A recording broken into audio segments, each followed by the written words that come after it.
What happened with AWS? I'm Allie Diamond, and this is ThreatWire. Last week, we experienced one of the largest AWS outages in recent history.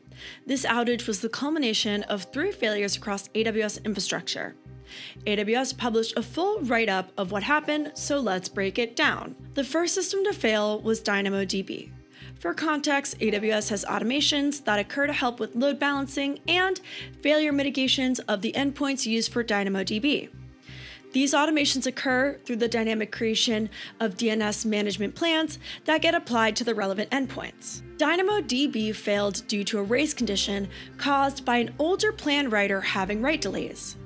The old plan attempted to write to one of the endpoints and was blocked from doing so. In the time between its next attempt at writing, a new DNS plan was created and successfully written to the same endpoint.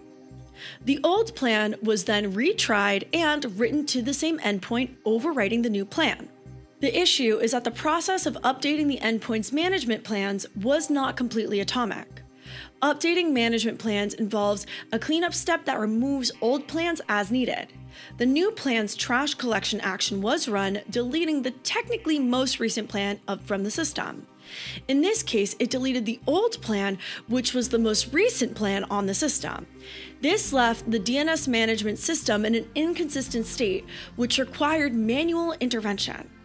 This DynamoDB failure cascaded into failures for EC2, as the management software used for the physical servers had reliance on DynamoDB.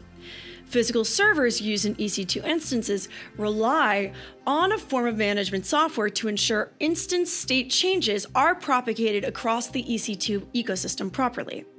Since the management system was unable to work properly, all existing physical servers basically had to reset their connection to the management system.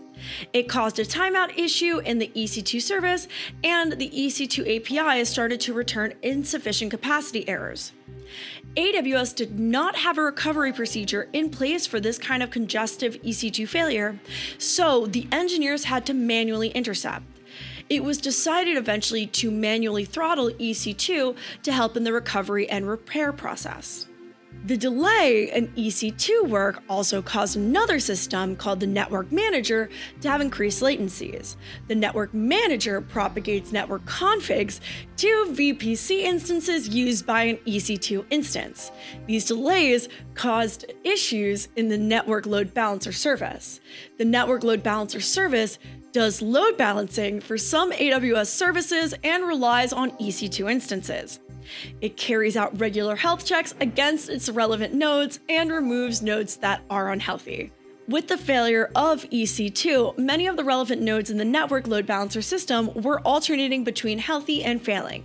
The increased load on the health system degraded performance, causing more DNS issues. AWS services rely on AWS to run, and the issues resulted in failures across the entire AWS suite of offerings. A total of 141 AWS services were affected by this outage, literally from A to Z. AWS account management all the way to Amazon Workspaces. Essentially, all of the errors propagated were caused by DNS issues and eventually caused more DNS issues. The outage was from October 19th at 11:48 p.m. PDT to October 20th at 2:20 p.m. PDT, lasting a total of 14 hours and 32 minutes. Hopefully, this breakdown helps you understand a bit more of what happened. I know it was a lot of information, but I tried to condense it down and make it as understandable as possible. Yes, you heard that right. The US courts have legally ordered NSO Group to stop targeting WhatsApp users with its Pegasus software. The Meta versus NSO Group lawsuit has been in place since 2019. The original lawsuit was Meta suing NSO Group due to the discovered NSO Group using its Pegasus software to attack and hack over 1,400 users of WhatsApp. The court has finally made an order that the NSO Group must stop targeting WhatsApp users with Pegasus software. In arguing against this order, the NSO Group said that this ruling would, quote, force NSO out of business. Several other requests were made by Meta and were decided on. One request was that the court should make an order that forbids foreign governments from using WhatsApp. the court ruled against this. It does make sense for this request to be made, but the judge asserted that other governments are not privy to the US-based lawsuit.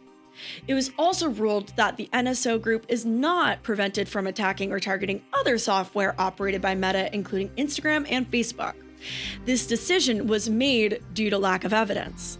Additionally, the damages NSO Group originally was expected to pay out, a sum of $167 million, was reduced to only $4 million. The NSO Group asserts that their spyware is only used by highly vetted governments that will not abuse their tooling. As you can tell from my tone, this ruling feels so funny to me.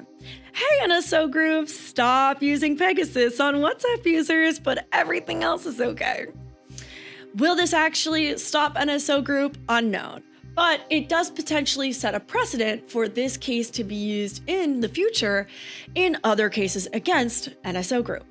On October 21st, 2025, OpenAI announced their AI-first web browser by the name of ChatGPT Atlas. This browser basically adds ChatGPT functionality to your web experience, stores context about your search and internet history as you browse the web, and allows for agent mode for automated work. In less than a week, it is already found to be quite simply vulnerable. On October 24th, 2025, the research team at Neural Trust AI published an article showing that the Atlas browser is susceptible to prompt injection attacks via URLs. The search/URL address bar, termed the Omnibox, can be used to handle commands to execute actions via the agent feature of the browser. Users of the browsers can be tricked to click or paste in meaningfully crafted incorrect URLs. Since the Omnibox handles both URL management as well as agent commanding, when the URL fails, it will be attempted to be parsed as an agent command. The well-crafted URLs are then properly parsed and then executed. The idea is that there is a strong failure between what is a prompt and what is a URL, and the assumed trust that everything that is seen and processed by the Omnibar is trusted user input. I'm curious to know, how do you feel about the concept of agentic browsers and integrating AI so closely into your internet experience? Please, please, please let me know in the comments. Thank you so much for watching ThreatWire for the week of October 27th, 2025. If you enjoyed this show, please head over to patreon.com/ThreatWire. Okay, so I've finally figured out what I think we can do for the 2-year anniversary stream. I'm going to do a live coding stream here on the Hack5 channel. I'm going to build an RSS feed from scratch. Yes, I will be using some AI to make this happen because I've never built one before, but I thought this may be fun to do. The end goal is to create this RSS feed, and so I can use it to track cybersecurity news that can eventually be used to help me write ThreatWire. Consider it an unofficial ThreatWire RSS feed reader. It will happen sometime in November, so be sure to keep your eyes open. If you want to find me online, I'm at endingwithali on everything, including Minecraft. Thank you so much for tuning in. Good luck, have fun, and don't get caught.